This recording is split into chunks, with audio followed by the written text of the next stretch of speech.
Merci de nous rejoindre pour le plateau de l'invité sur Niwod Info. En Lomé, la capitale togolaise a abrité durant 3 jours un atelier régional de sensibilisation et de formation sur l'utilisation du système électronique de gestion des affaires de la Cour de justice de la Communauté économique des États de l'Afrique de l'Ouest. Les sessions ont réuni donc à Lomé avocats et agents judiciaires des États francophones de l'espace de la CEDEAO. Mon invité sur ce plateau est Dr Yaouza Orosama. Vous êtes greffier en chef de la Cour de justice de la CEDEAO. Bonsoir. Merci d'avoir accepté notre invitation. Bonsoir, madame. Je parlais tantôt de cet atelier organisé donc par la Cour de justice de la CEDEAO. Quels sont, d'après vous, les objectifs premiers de cette rencontre?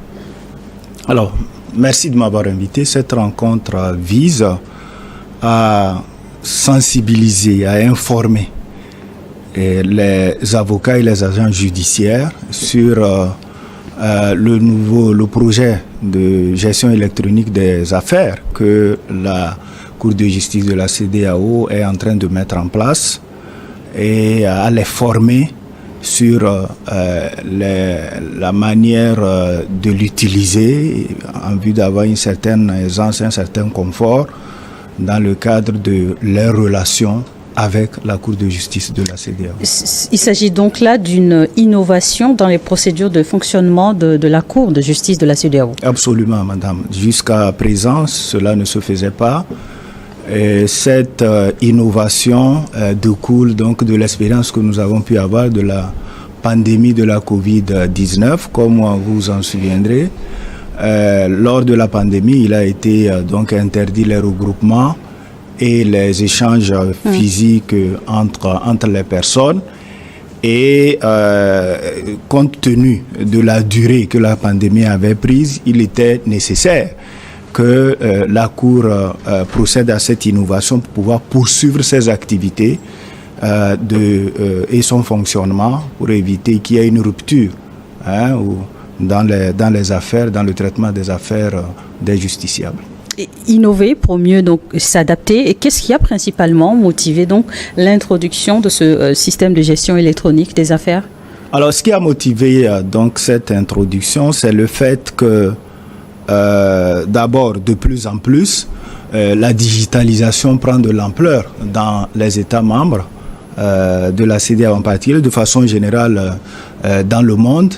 La dématérialisation donc du fonctionnement des institutions a amené à ce que la Cour puisse se mettre également à jour pour pouvoir suivre l'évolution du fonctionnement de ces institutions-là. Et donc, à partir de ce moment, il était important que nous puissions aller de l'avant en mettant en place ce système-là et en amenant également les États membres à aller dans ce sens pour assurer une pleine dématérialisation et une pleine digitalisation du fonctionnement des institutions et des États. Justement, donc après donc cette introduction, cette phase introductive donc de ce nouveau système, est-ce qu'il faille encore pour les États de choisir d'adhérer à ce nouveau système, ou est-ce que c'est automatique en fait de l'adoption? En fait, l'adoption est automatique dès l'instant où les institutions pratiques de la Cour prévoient l'instauration de ce système de gestion électronique. Les États membres sont contraints, d'une manière ou d'une autre, à s'y conformer et à adopter ce système-là dans le cadre des échanges ou des relations qu'ils ont avec la Cour de justice de la CEDEAO. En tant qu'instrument de justice, justement, en quoi est-ce que cet outil viendra renforcer le rôle de la Cour de justice en matière de constitution, de construction, je voulais dire, d'un État de droit dans l'espace CEDEAO? Alors, comme vous le savez, la Cour de justice est un vecteur important d'instauration de l'intégration au sein de la communauté, notamment de par ses arrêts et de par l'interprétation qu'elle fait des textes communautaires quand les litiges se posent. Et donc, le rôle qu'elle aura joué dans le cadre de cette intégration, c'est d'abord d'amener les États à appliquer les arrêts ou les jugements de la Cour pour que cela puisse faire jurisprudence au sein des 15 États membres de la CEDEAO, mais ensuite de faire en sorte qu'il y ait une certaine rapidité, une certaine célérité dans le traitement des affaires, de sorte à ce que tout justiciable, quel que soit le pays dans lequel il se trouve, puisse directement, de son domicile ou de son cabinet, saisir la Cour de justice sans nécessairement faire le déplacement d'Abuja, où se trouve le siège de la Cour. Et donc, cela participe à la création donc, de l'intégration communautaire en matière d'état de droit et de justice, mais aussi de bonne gouvernance. Mais cela participe également à la reconnaissance des droits des justiciables, ce droit qui leur est reconnu, de pouvoir, lorsqu'ils ont des litiges avec les États membres, de saisir directement la Cour de justice de la CEDEAO pour faire valoir leurs droits. C'est donc un moyen de pouvoir saisir la Cour et aussi de faire enregistrer son dossier sans d'être obligé de faire le déplacement sur Abuja. Est-ce que, au niveau de l'avocat, ceci lui permet également de, par exemple, suivre à distance une audience? Oui, depuis la mise en place de ce système qui a commencé aujourd'hui, la Cour tient ses audiences en hybride. Si vous voulez vous déplacer à Abuja, vous pouvez le faire, donc aller participer aux audiences de façon physique, en présentiel. Si vous voulez aussi suivre virtuellement et faire vos plaidoiries virtuellement, vous le faites, les gens le font. Donc aujourd'hui, on est dans une situation hybride où on permet aux avocats soit de se déplacer, soit de faire leur plaidoirie virtuellement, tout comme ils peuvent communiquer des pièces, déposer leurs requêtes, faire leur procédure à 100% en virtuel, sans nécessairement envoyer, je ne sais pas, par courrier ou par DHL leurs documents, etc. Et donc, l'avocat peut, de son cabinet, de A à Z, déposer une requête, suivre la procédure, faire ses plaidoiries, et se voir notifier la décision au final sans qu'il ne fasse le déplacement d'Abuja. Et au regard du justiciable, est-ce qu'il lui est aussi possible, dans ces conditions, en tout cas, de pouvoir suivre l'évolution de son dossier sans toujours avoir recours à son conseiller? Dans les règles de la Cour, le ministère de l'avocat est obligatoire. Alors, vous avez les avocats, vous avez aussi les agents judiciaires. Alors, les agents judiciaires, parfois, dans certains pays, le Togo n'est pas nécessairement concerné, c'est les agents judiciaires qui représentent les États membres. Quand vous prenez des pays comme le Sénégal, comme la Côte d'Ivoire, ils ont cette tradition de se faire représenter soit par des avocats, soit par des agents judiciaires, qui sont des magistrats, qui sont au ministère de la Justice et qui représentent les États, leur État devant la Cour. En dehors de ces cas, le ministère de l'avocat est obligatoire pour les particuliers, les individus qui veulent saisir la Cour de justice de la CEDEAO, et quand ils veulent suivre de près, de façon constante, le déroulement des affaires, eh bien, ils sont obligés de passer par leur conseil, leurs avocats, qui ont aussi cette obligation de leur rendre compte à la fois fidèlement et régulièrement de l'évolution de leur dossier. Nous parlons donc de la Cour de justice de la CEDEAO, un peu de pédagogie quand même, dites-nous. Qu'est-ce que donc cette Cour et qui peut la saisir et dans quel cas? Alors la Cour de justice, comme vous savez, de par son protocole de création, a été mise sur les fonds baptismaux en 1991. Mais c'est seulement en 2001 qu'elle a commencé par fonctionner. Elle a pour mandat d'interpréter les textes de la communauté, mais également de régler un certain nombre de litiges qui ont trait, par exemple, au manquement des obligations des États vis-à-vis de la communauté, aux litiges que le personnel de la CEDEAO pourrait avoir avec ces institutions, à la violation des droits de l'homme qui est aujourd'hui le mandat phare pour lequel la Cour de justice est connue, puisque environ 95 à 97% des affaires qu'elle connaît relèvent donc des questions liées aux droits de l'homme. Alors en plus de ça, elle intervient également dans les recours préjudiciels, c'est-à-dire que quand en tant que justiciable, vous êtes devant un tribunal, une juridiction nationale, et qu'un problème d'interprétation d'un texte de la CEDEAO se pose, le juge national sursoit à statuer, saisit la Cour de justice pour recevoir l'interprétation sur un texte communautaire avant de rendre sa décision sur le fond.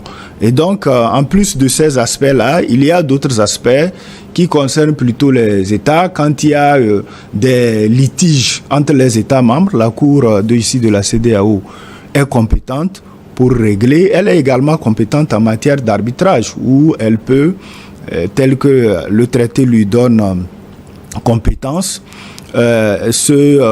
siéger en tant que tribunal arbitral pour arbitrer sur des litiges qui se passent soit entre les sociétés et l'État ou entre des sociétés, entre elles s'il y a un litige et que ces sociétés ont choisi d'aller par la voie arbitrale, que la Cour de justice de la CEDEAO puisse également intervenir en tant que tribunal arbitral. Docteur Yaouza Ourossama, vous l'avez souligné, l'adoption en tout cas de ce nouveau système d'utilisation, en tout cas de façon digitalisée des procédures judiciaires entre automatiquement en adoption. Mais au niveau des États, qu'est-ce qui est prévu justement pour garantir l'exploitation de ce système-là en toute sécurité? Voilà. D'abord, en amont, au niveau de la Cour de justice, il y a tous les dispositifs sécuritaires qui est mis en place pour sécuriser la plateforme virtuelle de la Cour. Ensuite, il y a les formations. Les sessions de formation que nous organisons aussi à l'endroit des avocats. À l'endroit des avocats et des agents judiciaires, aussi bien au sein des États francophones, des États anglophones que des États lusophones. Alors, en ce qui concerne les États francophones, évidemment, c'est Lomé qui a été choisi pour abriter la session de formation. Tous les autres avocats, en dehors des avocats togolais, suivent la formation de façon virtuelle. Et une fois qu'on aura fini, on fera la même chose à Accra et puis ensuite à Praia. Et donc, l'idée, c'est de les former et de faire en sorte de mettre au niveau national tous les dispositifs qui puissent garantir la sécurité de la plateforme, l'accès à la Cour et donc le mécanisme que les avocats et les agents judiciaires pourraient utiliser pour entrer en contact avec la Cour tout le long du processus de gestion de l'affaire, de la requête, du dépôt de la requête jusqu'à au prononcé de la décision et à l'exécution du jugement. Docteur Ourossama, ceci est un système digitalisé. La réalité dans l'espace CEDEAO, la couverture, sinon la connectivité pose toujours un problème. Tous les pays n'ont pas une couverture totale en matière d'Internet. Et comment, mais aussi, on va regarder depuis quelques mois, les pays de l'espace CEDEAO font face à des délestages sans en finir. Comment est-ce que justement, derrière ce dispositif, vous comptez pouvoir faire face à ce défi? Alors, ce que nous envisageons de faire, c'est d'engager un peu les barreaux, l'ordre des avocats des États membres et les amener éventuellement à mettre en place un système de connexion Internet qui soit fiable et irréprochable et qui puisse, à chaque instant où un avocat voudrait saisir la Cour, qu'il puisse le faire de façon aisée et confortable. Bien évidemment, il s'agit de la technologie, et il y a des aléas, mais c'est des aléas que nous prenons en compte et dans le cadre des délais, en cas de force majeure, c'est des situations que nous pouvons prendre en compte. Au tribunal, les preuves électroniques sont parfois problématiques. Quelle garantie confère ce nouveau système dans les procédures à la reconnaissance justement juridique de l'écrit électronique et la signature électronique, par exemple? Alors, les instructions au greffier en chef et les instructions pratiques de mai 2020 ont prévu ce cas de figure où les preuves électroniques